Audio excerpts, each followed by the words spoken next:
अध्याय 6। क्रिस्टियन ने काली Audi SUV का दरवाजा खोला और मैं अंदर बैठ गई। ये तो बड़ी जबरदस्त कार है। उसने अभी तक उस जुनून के बारे में कोई बात नहीं की जो थोड़ी देर पहले ही घटा था। क्या मुझे करनी चाहिए? क्या हमें बात करनी चाहिए या ऐसा दिखावा करना चाहिए मानो कुछ हुआ ही न हो? ये सब तो असलियत में हुआ नहीं लगता। हो सकता है कि ये मेरे ही दिमाग की उड़ान रही हो। ये कभी नहीं हुआ। फिर मैंने अपने होठों को छूकर देखा। वे उसके चुंबन के कारण सूजे हुए थे। बेशक ये हुआ है। मैं पूरी तरह से बदल गई हूँ। मैं इस इंसान को दिलोजान से चाहती हूँ और वो मुझे चाहता है। मैंने उसे देखा। क्रिस्टियन हमेशा की तरह विनीत भाव से बैठा है मानो कहीं दूर खोया हो। ये सब कितना उलझन से भरा है। उसने इंजन चालू किया और अपनी गाड़ी को पार्किंग एरिया से बाहर निकाला। फिर उसने साउंड सिस्टम चालू कर दिया। कार का इंटीरियर दो औरतों के गाने के मधुर स्वर से गूंज उठा। ओह, कितना मधुर स्वर है। मेरा मन झूम उठा। क्रिस्टियन ने गाड़ी को साउथ वेस्ट पार्क एवेन्यू पर डाला और बड़े ही अलसाए तरीके से चलाने लगा। हम क्या सुन रहे हैं? ये ओपेरा लेक्मे के डेलिबस का द फ्लावर डुएट है। तुम्हें पसंद आया? ये तो अद्भुत है न? उसने मुझे देखा और अचानक ऐसा लगा मानो वह जवां, बेपरवाह और उन्मुक्त मन हो गया हो। तो समझ आया कि संगीत उसके मन की कुंजी है। मैं उस दिव्य संगीत की लहरियों में खो गई। गाना बंद होते ही मैंने पूछा, क्या मैं उसे दोबारा सुन सकती हैं? क्यों नहीं? उसने फिर से गाना चालू कर दिया। वह धीमा, मध्यम और प्यारा संगीत कानों में रस घोलने लगा। तुम्हें क्लासिकल संगीत पसंद है? मैंने पूछा और उम्मीद की कि शायद उसकी व्यक्तिगत रुचियों के बारे में कुछ पता चल सके। मैं कह सकता हूँ कि संगीत के मामले में मेरी रुचि बड़ी ही विविध है। ये सब काफ़ी हद तक मेरे मूड पर निर्भर करता है। और फिर उसने कई ऐसे नाम गिना दिए जिनमें से तो कई मैंने कभी सुने तक नहीं थे। बेशक संगीत में उसकी जान बसती थी। मैं तुम्हें कभी 16वीं सदी के ब्रिटिश कंपोजर की धुनें सुनाऊंगा। वो बहुत अच्छा संगीत है। इसे हम जादुई भी कह सकते हैं। उसने एक और बटन दबाया और इस बार कार में सेक्स ऑन फायर गीत बजने लगा। इतने में फ़ोन की घंटी बजी। उसने कार में लगे स्पीकर्स पर कॉल ली। ग्रे, वह बोला। ग्रे वेल्क बोल रहा हूँ। मुझे वह जानकारी मिल गई है जिसकी आपको आवश्यकता थी। स्पीकर के दूसरी ओर से एक अलग ही स्वर सुनाई दिया। अच्छा, मुझे ईमेल कर दो। कुछ और? नहीं सर। उसने बटन दबाया और कार में संगीत गूंज उठा। न गुड बाय, न धन्यवाद। मुझे खुशी है कि मैंने इसकी कंपनी में काम करने के प्रस्ताव पर कभी गंभीरता से विचार नहीं किया। साफ दिखता है कि ये अपने कर्मचारियों के लिए कितना ठंडा और उदासीन रवैया रखता होगा। एक और फोन आ गया। ग्रे, आपको एनडीए मेल कर दिया गया है। एक औरत की आवाज आई। गुड हो गया आंद्रिया। जी सर, गुड डे। क्रिस्टियन ने स्टीयरिंग व्हील के पास बने बटन को दबा दिया और संगीत शुरू होने के कुछ ही सेकंड में एक और कॉल आ गई। हे भगवान, ये कैसा जीवन है इसका। लगातार फोन पर फोन आते रहते हैं। ग्रे, हाय क्रिस्टियन, कहाँ हो? हेलो इलियट, मैं कार में हूँ, अकेला नहीं हूँ। तुम्हारे साथ कौन है? क्रिस्टियन ने अपनी आंखें नचाई। Annastacia steel. हाय एना। हेलो इलियट, तुम्हारे बारे में बहुत सुना है, उसने भारी स्वर में कहा। क्रिस्टियन ने त्योरी चढ़ाई। केट की एक भी बात पर यकीन मत करना। इलियट हंस दिया। मैं एनेस्टेसिया को छोड़ने आ रहा हूँ। क्रिस्टियन ने मेरे पूरे नाम पर जोर दिया। क्या तुम्हें भी ले लूँ? हाँ, क्यों नहीं, अभी मिलते हैं। क्रिस्टियन ने संगीत चालू कर दिया। तुम बार बार मेरा पूरा नाम लेने पर जोर क्यों देते हो? क्योंकि यह तुम्हारा नाम है। मुझे तो एना पसंद है। हम अपने अपार्टमेंट तक आ गए थे। ज्यादा वक्त नहीं लगा। एनेस्टेसिया, मैंने उसे घूरा पर उसने परवाह नहीं की। आज लिफ्ट में जो हुआ वह तुम्हारी मर्जी के बिना दोबारा नहीं होगा। उसने मेरे घर के बाहर कार रोक दी। मुझे बाद में एहसास हुआ कि उसने तो मुझसे पता तक नहीं पूछा था। इसका मतलब साफ था कि वह जानता था। उसने किताबें भी तो भेजी थीं। क्या बंदा है सेल फोन ट्रैक करना और अब हेलीकॉप्टर की उड़ान। वो मुझे दोबारा किस क्यों नहीं करेगा। मैंने ये सोचकर मुंह फुलाया। मैं समझी नहीं। सच, इसका नाम तो ग्रे की बजाय मी झक्की होना चाहिए। वो कार से निकला और बड़ी भद्रता से लंबे डग भरते हुए मेरी ओर का दरवाजा खोलने आया। बेशक वह लिफ्ट में बीते उन पलों के अलावा भद्र पुरुष ही था। मैं मन ही मन उन पलों को याद कर लजा गई और साथ ही यह अफसोस भी हुआ कि मैं उसे छू नहीं सकी थी। मैं उसके बिखरे बालों में अपनी अंगुलियां फेरना चाहती थी पर अपने हाथ तक नहीं हिला सकी। इस वजह से बहुत बुरा लग रहा था। लिफ्ट में जो भी हुआ मुझे अच्छा लगा। मैं हौले से बोली, पता नहीं कि उसने सुना भी या नहीं। फिर मैं घर की ओर चल दी। केट और एलियट डाइनिंग टेबल पर हैं और वहां से हजारों की कीमत वाली किताबों का पैकेट गायब है। शुक्र है क्योंकि मेरे पास उनके लिए एक योजना है। आज तो केट के चेहरे पर ऐसी मुस्कान थी जो केट के लिए आम नहीं थी। बेशक सेक्सी रूप में सुंदर दिख रही केट ने मुझे हैरानी से देखा। हाय एना, उसने झपटकर मुझे गले से लगाया और एक हाथ की दूरी पर लाते हुए जांचने लगी। उसने त्योरी चढ़ाई और क्रिस्टियन की ओर मुड़ी। गुड मॉर्निंग क्रिस्टियन, उसने थोड़े से रूखे लहजे में कहा। मिस केविना, उसने भी औपचारिक जवाब दिया। क्रिस्टियन, इसका नाम केट है। इलियट बुदबुदाया। ओके केटा। क्रिस्टियन ने उसे देखकर विनम्रता से गर्दन हिलाई और इलियट को घूरने लगा जो अब आगे आकर मुझे गले लगाने को तैयार था। हाय एना, वो मुस्कुराया और उसकी नीली आंखों में चमक आ गई। मुझे तो वह उसी पल में भा गया। बेशक वह क्रिस्टियन जैसा नहीं दिखता क्योंकि दोनों को ही गोद लिया गया था। हाय इलियट, मैं उसे देखकर मुस्कुराई और मुझे पता है कि मैं अपना होंठ काट रही हूँ। इलियट, अब चलें, क्रिस्टियन ने हौले से कहा। हाँ, वह केट की ओर मुड़ा और उसे बाहों में भरकर लंबा सा चुंबन दिया। हे भगवान, मैं वहीं खड़ी अपने पैरों को घूरती रही। मैंने क्रिस्टियन को कनखियों से देखा जो मुझे ही दीवानगी से ताक रहा था। मैंने उसे देखकर आंखें सिकोड़ी। तुम मुझे ऐसे क्यों नहीं चूम सकते? इलियट केट को चूमता ही रहा और उसे अपनी बाहों में लेते हुए इस तरह नीचे किया कि उसके बाल जमीन को छूने लगे। बाद में बेबी, उसने खीसें निपोरी। केट तो बस पिघल ही गई। मैंने उसे आज तक किसी के लिए इस तरह पिघलते नहीं देखा था।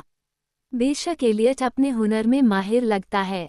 क्रिस्टियन के चेहरे से भाव समझ नहीं आ रहे थे पर कह सकते थे कि वह भी इन पलों का आनंद ले रहा था। उसने मेरे कानों के पास बिखर आई लट को हाथ से पीछे किया तो मैंने अपना मुंह उसके हाथ की ओर कर लिया और फिर उसने मेरे निचले होंठ पर अपने अंगूठे से हल्का सा स्पर्श किया। वह छून आई भी और लौट भी गई। नसों में खून खौलने लगा। बाद में बेबी, वह बुदबुदाया। बेशक यह अंदाज उसका नहीं था। मुझे हल्की सी हंसी आ गई पर मन ही मन ये भी पता था कि कोई तार कहीं जुड़ रहे थे। मैं तुम्हें 8 बजे लेने आऊंगा। वह जाने के लिए मुड़ा। इलियट भी पीछे चला पर जाते जाते भी केट पर हवाई चुंबन उछाल दिया और पता नहीं क्यों मैं जलन से अधमरी हो गई। तो क्या तुमने? केट ने कार के जाते ही अपने सवालों की तोप दाग दी। नहीं, मैं आगे चल दी। फिर अचानक मन में जलन सी पैदा हुई। बेशक तुमने तो कुछ किया ही। केट हमेशा पुरुषों को लुभाने में सफल रहती है। वह सुंदर, सेक्सी, मजाकिया और चुस्त जो ठहरी। मुझमें तो इनमें से कोई भी खूबी नहीं है। हालांकि उसे हंसते देख यही छूत मुझे भी लग गई। और आज शाम भी मिलने जा रही हूँ। उसने तालियां बजाते हुए छोटे बच्चों की तरह उछल कूद शुरू कर दी। वह अपनी खुशी और उत्साह को छिपा नहीं पा रही और मैं अपने केट के लिए खुश हूँ। एक खुशमिजाज कैट। भाई मजा आ गया। क्रिस्टियन आज शाम मुझे सिएटल ले जा रहा है। सिएटल? हाँ, हो सकता है कि तुम लोग तब। हाँ, उम्मीद कर सकते हैं। तुझे वो पसंद है न? हाँ, इतना पसंद है कि। हाँ, उसने अपनी भौहें नचाई। वाह, इना स्टील, आखिरकार तुझे कोई मर्द पसंद आ ही गया और वह भी क्रिस्टियन ग्रेहॉट, सेक्सी और अरबपति। जी हाँ, भाई पैसे की माया है। मैंने आंख दबाई और हम दोनों ही हंस हंसकर दोहरी हो गई। क्या ये नया ब्लाउज है? उसने पूछा और मैंने उसे पिछली रात की सारी कहानी सुना दी। क्या उसने अभी तक तुझे चुंबन नहीं दिया? उसने कॉफी बनाते हुए पूछा। मैं शर्मा गई। एक बार, उसने चिढ़ाया। मैंने हामी भरी और पता नहीं क्यों शर्मिंदा भी हो गई। वो काफी रिजर्व किस्म के लोगों में से है। अच्छा जी, बड़ा अजीब है। नहीं, ये भी नहीं कह सकते। हमें कोशिश करनी होगी कि तुझे आज शाम के लिए पूरी तरह से तैयार कर दें। उसने मन ही मन कुछ तय करते हुए कहा। अरे नहीं, ऐसा लगता है कि मुझे काफी देर तक कई तकलीफदायक प्रक्रियाओं से गुजरना होगा। मुझे 1 घंटे में काम पर जाना है। मैं इतनी देर में ही सब कर सकती हूँ। चल तो सही। केट मुझे अपने कमरे में खींच ले गई। क्लेटन में हम काफी व्यस्त रहे। गर्मियों का मौसम आने वाला है, इसलिए मुझे दुकान बंद होने के बाद भी सामान सहेजने के लिए रुकना पड़ा। बेशक इस काम में दिमाग नहीं खपाना पड़ता, इसलिए मुझे बीती बातों पर सोचने के लिए काफी समय मिल गया। पूरे दिन में ऐसा मौका मिला ही कहाँ था। केट ने काफी मेहनत से मुझे निखारा। मेरी टांगों और बगलों के बाल शेव किए, मोहे संवारी और पूरी तरह से सुंदर बनाने में कोई कसर नहीं छोड़ी। बेशक मुझे ये तर्जुबा पसंद नहीं, पर उसका कहना है कि आजकल पुरुष ये सब पसंद करते हैं। वो और क्या उम्मीद कर सकता है। मुझे केट को यकीन दिलाना पड़ा कि मैं भी यही करना चाहती हूँ, पर पता नहीं क्यों किसी वजह से उसे क्रिस्टियन पर भरोसा नहीं है। हो सकता है कि वो अपने औपचारिक और कड़े रवैये के कारण उसे ऐसा लगता हो। उसने कहा कि वो मुझे रोक तो नहीं सकती, पर मैंने उसे सिएटल पहुंचकर मैसेज करने का वादा किया ताकि उसे मेरी सलामती का यकीन हो सके। मैंने उसे हेलीकॉप्टर के बारे में नहीं बताया, बेकार और परेशान हो जाती। मुझे जोश से भी निपटना था। मेरे फ़ोन पर उसके 3 मैसेज और 7 मिस्ड कॉल आ चुके थे। उसने 2 बार घर पर भी फ़ोन किया। केट ने उसे नहीं बताया कि मैं कहाँ थी, जबकि उसे पता था कि केट उससे सच छिपा रही है। मैंने जोश को मजा चखाने की सोची। मैं उससे अब भी नाराज हूँ। क्रिस्टियन किसी तरह की कागजी कार्रवाई की बात कर रहा था। पता नहीं ये मजाक था, वह सचमुच किसी तरह के कागजों पर हस्ताक्षर करवाने वाला है। सच कहूँ तो मैं ये सब जानने के लिए बेचैन हुई जा रही हूँ। आज की रात कुछ खास है। क्या मैं इसके लिए पूरी तरह से तैयार हूँ? मेरे भीतर बैठी लड़की ने गुस्से से घूरा और अपने पांव जमीन पर पटके। वो सालों से इसके लिए तैयार है और क्रिस्टियन ग्रे के साथ तो कुछ भी करने को तैयार है। पर मुझे तो अब भी समझ नहीं आ रहा कि उसने मुझमें ऐसा क्या देखा। चुहिया सिएना स्टील, बात कुछ पल्ले नहीं पड़ती। बेशक वह समय का पाबंद है। मैं क्लेटन से निकली तो वो इंतजार करता मिला। वो ऑडी से बाहर आया और मुस्कुराकर मेरा स्वागत किया। गुड इवनिंग मिस स्टील, वह बोला। मी ग्रे, मैंने भी भद्रता से गर्दन हिलाए और कार की पिछली सीट पर जा बैठी। टेलर आगे की सीट पर कार संभाल रहा है। हेलो टेलर, मैंने कहा। गुड इवनिंग मिस स्टील, उसने बड़े ही भद्र और व्यावसायिक सुर में कहा। क्रिस्टियन ने साथ बैठते ही मेरा हाथ अपने हाथों में लिया और हौले से दबाया। वह छून मेरे पूरे शरीर में दौड़ गई। आज का दिन कैसा रहा? उसने पूछा। बहुत लंबा, मैंने कहा। हाँ, मेरे लिए भी काफी लंबा रहा। तुमने क्या किया? मैंने हिम्मत बटोर कर पूछा। मैं एलियट के साथ हाइकिंग के लिए गया था। उसने अपने अंगूठे से मेरे हाथ को सहलाया और दिल तेजी से धड़कने लगा। ये इंसान मेरे शरीर के अंग को इतना सा छूते ही कैसे सनसनी पैदा कर देता है। हेलीपैड पर जाने में देर नहीं लगी। मैं हैरान थी कि वो हेलीकॉप्टर था कहाँ। हम तो शहर के बीच थे, वहाँ उसे रखने की जगह कहाँ से आई? टेलर ने गाड़ी पार्क की और हमारे लिए दरवाजा खोला। क्रिस्टियन ने आगे आते ही मेरा हाथ थाम लिया। तैयार? मैंने हामी भरी, हालांकि कहना तो यही चाहती थी कि हर चीज़ के लिए तैयार, पर अपनी घबराहट के मारे ऐसा कह नहीं सकी। टेलर, उसने कहा और हम इमारत के अंदर लिफ्ट की ओर चल दिए। मेरी आंखों के आगे सुबह वाले चुंबन का दृश्य घूम गया। मैंने तो क्लेटन में काम के दौरान इसके बारे में सोचने के अलावा और कुछ सोचा ही न था। 2 बार तो मी क्लेटन को मेरा नाम जोर से पुकारकर मुझे जमीन पर लाना पड़ा था। क्रिस्टियन भी हौले से मुस्कुराते हुए मुझे ही देख रहा है। क्या ये भी वही सोच रहा है? ये तो सिर्फ 3 मंजिलें हैं। उसकी आंखों में शरारत नाच उठी। बेशक इसे तो मन की बात पता चल जाती है। मैंने अपने चेहरे के भावों को तटस्थ रखने की पूरी कोशिश की। दरवाजा बंद हुआ और हम दोनों के बीच वही भाव तैरने लगे। मैंने अपनी आंखें बंद करके उस चीज को अनदेखा करना चाहा। उसने मेरे हाथ पर अपनी पकड़ कस ली और 5 सेकंड बाद दरवाजा खुलते ही हम इमारत की छत पर थे। वहां एक सफेद हेलीकॉप्टर खड़ा था जिस पर नीले रंग में लिखा था ग्रे इंटरप्राइजेज होल्डिंग्स इंक। साथ ही कंपनी का लोगो भी बना था। ये तो कंपनी की संपत्ति का नाजायज इस्तेमाल हुआ। वो मुझे ऑफिस में ले गया जहां डेस्क के पीछे एक बुजुर्ग बैठा था। ग्रे, ये रहा आपका फ्लाइट प्लान। सारे बाहरी चेकिंग हो चुके हैं। ये आपके इंतजार में है। आप जा सकते हैं। थैंक यू जो। क्रिस्टियन उसे देखकर गर्मजोशी से मुस्कुराया। ओह, तो किसी को तो क्रिस्टियन की ओर से आभार मिलता है। बेशक ये उसका कर्मचारी नहीं होगा। मैंने उस बूढ़े को हैरानी से देखा। चलो चलें। क्रिस्टियन मुझे हेलीकॉप्टर की ओर ले चला। तब हम पास पहुंचे तो मैंने पाया कि वह तो मेरी उम्मीद से कहीं बड़ा निकला। मैंने तो सोचा था कि वह 2 लोगों का वाहन होगा पर इसमें तो कम से कम 7 सीटें थीं। क्रिस्टियन ने दरवाजा खोला और मुझे आगे वाली एक सीट पर बैठने का संकेत किया। बैठो और किसी चीज को हाथ मत लगाना। उसने अपना हुक्म दागा। फिर उसने एक झटके से दरवाजा बंद कर दिया। मुझे खुशी है कि वहां हल्की रोशनी है वरना मुझे तो कॉकपिट में कुछ दिखाई ही न देता। उसने मुझे कुर्सी की पेटी से बांधने के लिए हाथ आगे बढ़ाए। इसकी सारी पेटियां इस तरह बनी थीं कि बीच में एक बक्कल से बंद करने के बाद पूरे शरीर को हिलाया डुलाया नहीं जा सकता था। वह मेरे इतना पास झुककर ये काम कर रहा था कि मैं हल्के से झुकती तो उसके बालों में मेरा नाक टकरा जाता। उसके शरीर से बड़ी भीनी महक आ रही थी पर मैं अपनी जगह से 1 इंच भी नहीं खिसक सकती थी।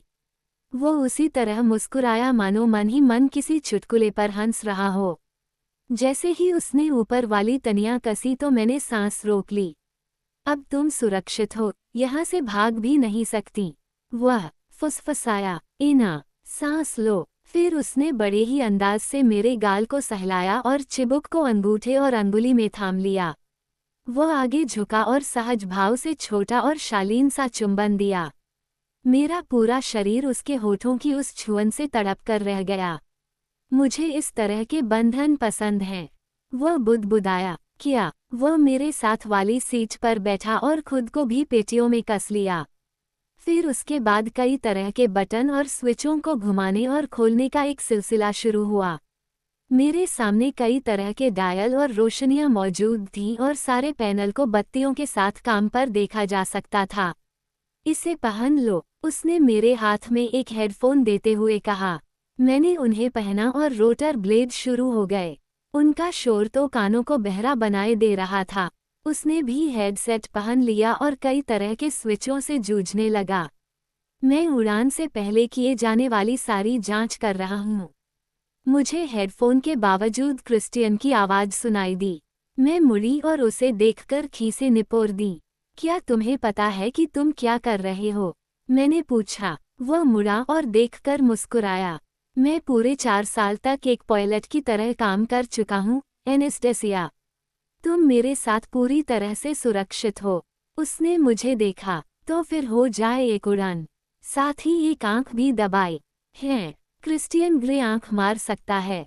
क्या तुम तैयार हो? मैंने चौड़ी आंखों के साथ हामी भरी। ओके, टॉवर, पॉडीएक्स, ये चार्ली टेंगो है। गोल्फ इको होटल, उड़ने के लिए तैयार, कृपया मंजूरी दें। ओवर, चार्ली टेंगो तुम्हारे लिए रास्ता साफ है। पीडीएक्स की call. Roger, tower, Charlie Tengo set. Over and out. तो हम चलें। और हेलीकॉप्टर धीरे धीरे हवा में उठने लगा। पोर्टलैंड हमारी आंखों से ओझल हो गया और हम यूएस के एयरस्पेस में जा पहुंचे। वाह, हमारे नीचे दिखने वाली तेज रोशनियां अब कितने धीरे से टिमटिमा रही थीं। ऐसा लग रहा था कि हम किसी मछली घर के भीतर से बाहर देख रहे हों। जब हम और ऊपर पहुंचे तो देखने के लिए कुछ बचा ही नहीं। चारों तरफ घना अंधकार था, यहाँ तक कि चांद भी हमारा हमसफर नहीं था। हम कैसे देख सकते हैं कि हम कहाँ जा रहे हैं? कुछ कहा क्या? क्रिस्टियन ने मेरे कान में कहा। मैं पूछ रही थी कि तुम्हें सही रास्ते का पता कैसे चलता है। यहाँ से, उसने अपनी एक लंबी अंगुली से इलेक्ट्रॉनिक दिशासूचक की ओर संकेत किया। ये एक ECI 135 यूरोकॉप्टर है। ये अपने आप में काफी सुरक्षित माना जाता है। ये रात की उड़ान के लिए भी उपयुक्त है। उसने मुझे देखा और एक मुस्कान दी। जहाँ मैं रहता हूँ, उस इमारत की छत पर ही एक हेलीपैड है, हम वहीं जा रहे हैं। बेशक, वह जहाँ रहता है, वहाँ तो हेलीपैड होना ही था। मैं ऐसी जगह क्या कर रही हूँ? उसका चेहरा हल्की रोशनी में और भी खिल रहा था। वह पूरी लगन से अपने सामने बने डायलों पर नजर रखे हुए है। मैं कनखियों से उसकी सुंदरता को पीती रही। उसका पूरी गठन ही सुंदर है। चेहरे पर तराशा हुआ सीधी नाक, चौकोर जबड़ा। मैं उसके जबड़े पर अपनी अंगुलियां फिराना चाहूंगी। उसने शेव नहीं की थी, लेकिन बढ़ी हुई हल्की दाढ़ी और भी गजब ढा रही है। मैं महसूस करना चाहती हूँ कि मेरी जीभ, अंगुलियों और चेहरे को वह किस कदर चुभन दे सकती है। रात की उड़ान में आपको बस इन उपकरणों के भरोसे रहना होता है। उसने मुझे उन ख्यालों से जगा दिया। ये कितनी देरी की उड़ान है? मैंने किसी तरह एक सवाल खोज निकाला। मैं कोई सेक्स के बारे में थोड़ी सोच रही थी। बिल्कुल भी नहीं। 1 घंटे से भी कम अगर हवा हमारे अनुकूल रही तो। हम सिएटल पहुंचने में 1 घंटे से भी कम समय लगेगा। भाई हेलीकॉप्टर में जो हैं। मैं 1 घंटे से भी कम समय में उस राज को जान लूंगी। पेट की सारी मांसपेशियों में अचानक ऐंठन होने लगी। पेट की खलबली ने अचानक बेचैन सा कर दिया। आखिर वह मुझे क्या बताना चाहता है? एनेस्टेसिया, तुम ठीक हो? हाँ, मैंने छोटा और सधा जवाब दिया। घबराहट से जान निकलने को हो रही थी। मुझे लगा कि वह मुस्कुराया, पर अंधेरे में कुछ यकीन से कहना मुश्किल था। क्रिस्टियन ने एक और बटन दबाया। PDX Charlie Tengo. उसने वायु यातायात नियंत्रण करने वालों को अपने बारे में सूचना दी। ये सब मुझे बहुत ही व्यावसायिक सा लग रहा था। शायद हम पोर्टलैंड एयरस्पेस से सिएटल इंटरनेशनल एयरपोर्ट जा रहे हैं। समझे? SeaTac, over and out. वहाँ देखो, उसने दूर से दिखती रोशनी की तरफ संकेत किया। वो रहा सिएटल। क्या तुम युवतियों को हमेशा इसी तरह प्रभावित करते हो? आओ, तुम्हें हेलीकॉप्टर की सैर करा लाता हूँ। मैंने पूरी दिलचस्पी से पूछा। एनेस्टेसिया, मैंने आज तक ऐसा नहीं किया। मेरे साथ भी ऐसा पहली बार हो रहा है कि उड़ान में मेरे साथ एक लड़की है। उसने गंभीर सुर में कहा। ओह, इस जवाब की तो उम्मीद न थी। एक और पहली बार। अच्छा, वह बिस्तर पर सोने वाली बात भी इसी सूची में थी। क्या तुम प्रभावित हुई? इना, मैं तो दंग हूँ, क्रिस्टियन। वह मुस्कुराया। दंग? एक पल के लिए वह फिर से अपनी उम्र वालों की तरह पेश आया। मैंने हामी भरी। तुम तो कमाल हो। अच्छा, धन्यवाद मिस स्टील, उसने विनीत भाव से कहा। मुझे लगा कि उसे खुशी हुई, पर पक्के यकीन से नहीं कह सकती। हम कुछ देर घने अंधेरे में ही उड़ते रहे और सिएटल की बत्तियां बड़ी होती चली गई। SeaTac tower 2 Charlie Tango. Escala का फाइट प्लान दिया गया है। प्लीज कार्रवाई करें। Over and out. तुम्हें इस काम में आनंद आता है न? क्या? उसने कुछ उलझन के साथ पूछा। यही उड़ान भरना? हाँ, इसके लिए नियंत्रण और एकाग्रता चाहिए। तभी तो ये मेरा प्रिय है। वैसे मुझे सोरिंग पसंद है। सोरिंग? हाँ, आम आदमी इसे ग्लाइडिंग के नाम से जानता है। ग्लाइडर और हेलीकॉप्टर मैं दोनों ही उड़ा लेता हूँ। ओह, महंगे शौक। मुझे याद आया, उसने इंटरव्यू के दौरान बताया था। मुझे तो पढ़ना और कभी कभी मूवी देखना पसंद है। हमारे शौक कितने अलग हैं। Charlie Tengo, please come in over. अचानक आवाज से मेरी तंद्रा टूटी। क्रिस्टियन ने पूरे आत्मविश्वास के साथ जवाब दिया। सिएटल पास आ रहा है। हम शहर के छोर तक आ गए हैं। वाह, देखो तो रात के आकाश से सिएटल का नज़ारा कितना अच्छा दिखता है। अच्छा है न? क्रिस्टियन बुदबुदाया। मैंने भी पूरी उमंग से हामी भरी। ऐसा लगता है कि किसी दूसरी दुनिया की बात हो रही है। मुझे लगा रहा था कि मैं किसी बड़ी फिल्म के सेट पर हूँ। हो सकता है कि जोस की मनपसंद फिल्म ब्लेड रनर। जोस के उस चुंबन की स्मृति मुझे डसने लगी। ऐसा लगा कि उसे कॉल न करके मैंने कोई जुर्म कर दिया हो। वैसे वह कल सुबह तक का तो इंतजार कर ही सकता है न। हम कुछ ही मिनट में वहां होंगे, क्रिस्टियन हौले से बोला और अचानक ही मेरे पूरे शरीर में रक्त हिलोरे लेने लगा, दिल तेजी से धड़कने लगा। वह फिर से वायु यातायात वालों से बात करने लगा, पर अब मैं कुछ नहीं सुन रही। लगता है कि मैं बेहोश हो जाऊंगी। मेरी किस्मत अब उसके हाथों में है। हम अब इमारतों के बीच उड़ते जा रहे हैं और मैं एक ऊंची इमारत पर बना हेलीपैड देख सकती हूँ। इमारत पर सफेद रंग से एस्काला लिखा है। वह पास और पास और पास आता जा रहा है और मेरी घबराहट बढ़ रही है। हे भगवान, मैं इसकी उम्मीदों पर खरी न उतर पाई तो काश मैं केट की कोई और अच्छी पोशाक मांगकर पहन आती। वैसे मेरी काली जीन्स और हल्के हरे रंग की कमीज भी बुरी नहीं लग रही। इनके साथ केट की काली जैकेट पहन ली है। मैं काफी स्मार्ट दिख रही हूँ। मैंने अपनी सीट के छोर को कसकर और भी कसकर थाम लिया। मैं ये कर सकती हूँ, मैं ये कर सकती हूँ। मैं अपनी नीचे खड़ी उस इमारत को देखते हुए मन ही मन में मंत्र सा रटने लगी। हेलीकॉप्टर धीमा हुआ और क्रिस्टियन ने उसे इमारत की छत पर बने हेलीपैड पर उतार दिया। कलेजा उछलकर मुंह को आ गया। समझ नहीं आया, जमीन पर जिंदा आने की खुशी से ऐसा हो रहा था या अपनी आने वाली नाकामी का डर सता रहा था। उसने इंजन बंद किया और मैं अपनी सांसों का स्वर सुन सकती थी। क्रिस्टियन ने अपना हेडफोन उतारा और आगे आकर मेरा हेडसेट भी निकाल दिया। हम आ गए, उसने मुलायम स्वर में कहा। वहां की उजली सफेद रोशनी और अंधेरे के बीच उसका रूप बड़ा ही प्यारा दिख रहा है। दुष्ट राजा और अच्छा राजा, उसके लिए तो ये दोनों ही प्रतीक चलेंगे। उसके जबड़े कसे हुए थे और आंखें कहीं खोई थीं। उसने मेरी कुर्सी की पेटियां खोलीं। उसका चेहरा कुछ ही इंच की दूरी पर आ गया। तुम्हें ऐसा कुछ नहीं करना होगा जो तुम नहीं करना चाहती। तुम्हें पता है न, उसने ऐसे सुर में ये बात कही कि मैं भी चकित हो गई। क्रिस्टियन, मैंने कभी ऐसा कोई काम नहीं किया जो मैं नहीं करना चाहती थी। कहने को तो कह गई, पर इन पलों में तो मुझे अपने पर ही भरोसा नहीं रहा था। मैं तो अपने साथ बैठे इस इंसान के लिए कुछ भी कर सकती थी। उसने मुझे देखा और अपनी लंबाई के बावजूद जिस मर्यादित तरीके से हेलीकॉप्टर से उतरा, उसने मुझे मोह लिया। फिर वह दरवाजा खोलकर कूदा और मैं बाहर आने को हुई तो मेरे लिए अपना हाथ आगे कर दिया। वहाँ काफी तेज हवा चल रही थी। मुझे ये सोचकर ही घबराहट होने लगी कि मैं एक 30 मंजिला इमारत के ऊपर खड़ी थी, जिसके आसपास कोई चारदीवारी भी नहीं थी। क्रिस्टियन ने मेरी कमर में अपनी बांह डाली और मुझे अपने से सटा लिया। आओ, वो उस शोर के बीच चिल्लाया। वो मुझे एक लिफ्ट के पास खींच ले गया। उसने कीपैड में कुछ नंबर दबाए और दरवाजा खुल गया।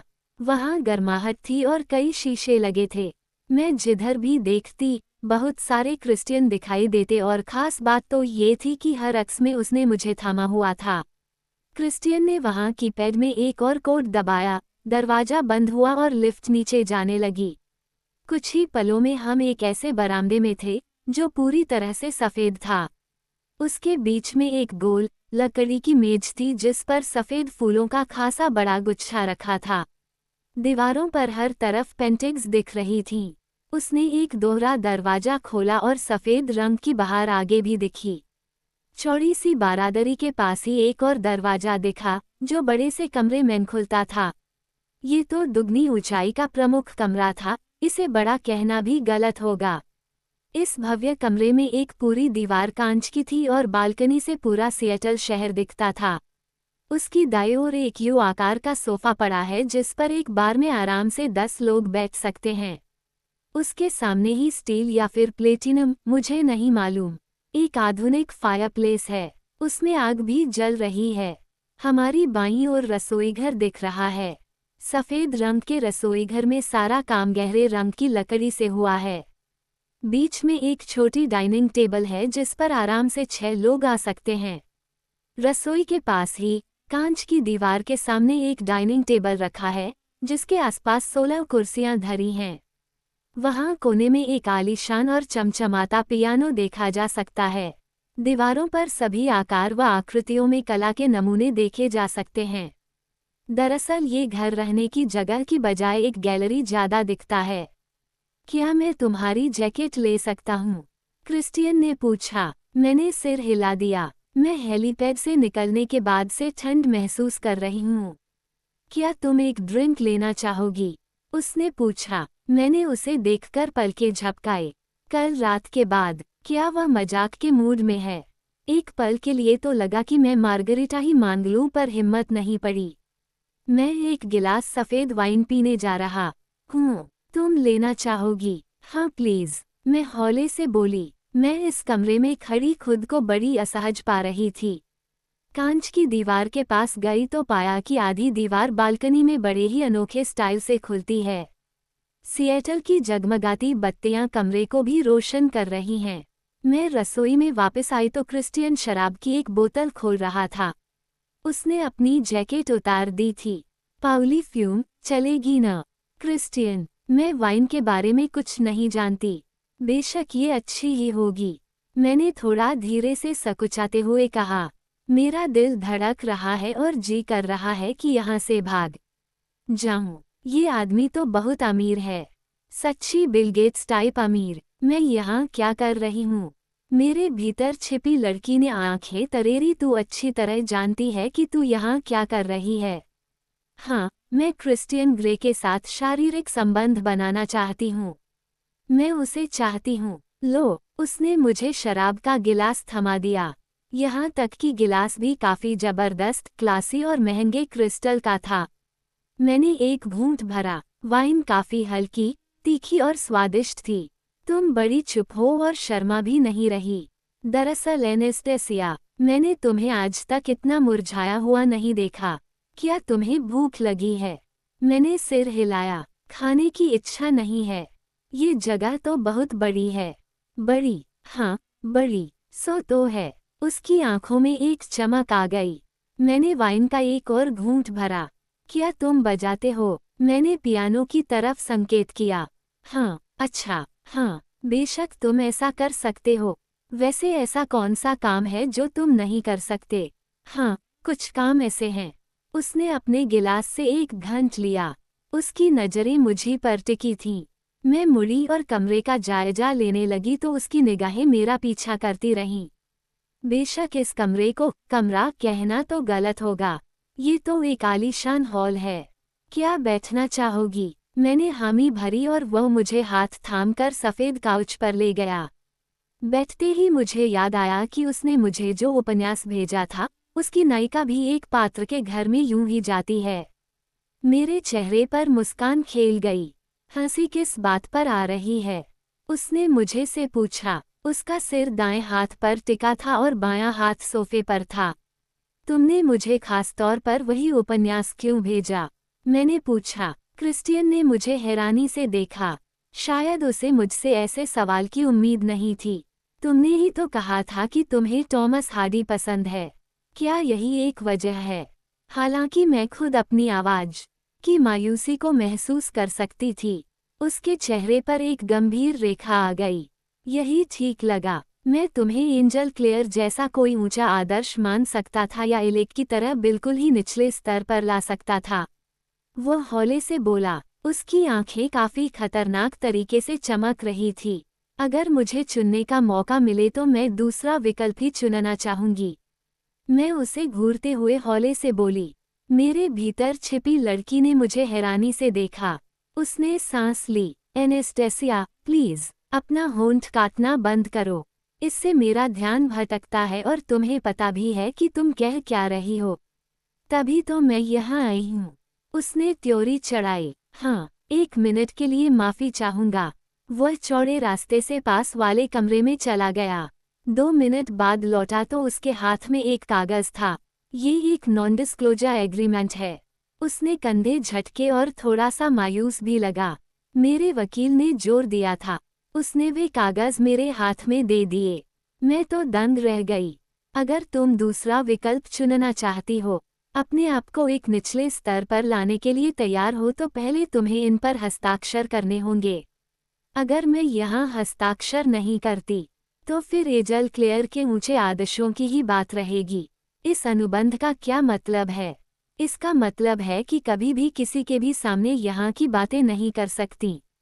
मैंने उसे हैरानी से घूरा। हे भगवान, ये तो सचमुच बड़ी अजीब बात है। अब तो मेरा कौतूहल और भी बढ़ गया है। ओके, मैं हस्ताक्षर कर दूंगी। उसने मुझे एक कलम दी। क्या तुम एक बार पढ़ना भी नहीं चाहोगी? नहीं, उसने त्योरी चढ़ाई। एनेस्टेसिया, कोई भी हस्ताक्षर करने से पहले कागज को पढ़ना चाहिए। उसने मुझे फटकारा। क्रिस्टियन, तुम समझ नहीं सके। मैं अपनी मुलाकात के बारे में किसी से भी कोई भी बात नहीं करूंगी। यहाँ तक कि केट से भी नहीं। तो मैं साइन करूं या नहीं, हकीकत तो यही रहेगी। अगर तुम्हें या तुम्हारे वकील को यही ठीक लगता है तो यही सही। उसने मेरी ओर देखा और गर्दन हिलाई। मैंने बड़ी ही अदा से कागजों पर दस्तखत कर दिए। फिर मैंने एक प्रति उसके हाथ में दे दी, दूसरी को मोड़कर अपने पस में रखा और फिर अपने गिलास से बड़ा घूंट भरा। मैं कुछ ज्यादा ही हिम्मती दिखने की कोशिश में थी, जबकि ऐसा था नहीं। क्रिस्टियन, क्या इसका मतलब होगा कि आज रात हम दोनों प्यार करेंगे? उफ, ये मैंने क्या कह दिया। उसका मुंह हल्का सा खुल गया पर उसने जल्दी ही खुद को संभाल लिया। नहीं एनेस्टेसिया, ऐसा नहीं है। सबसे पहली बात तो यह है कि मैं किसी से भी प्यार नहीं करता।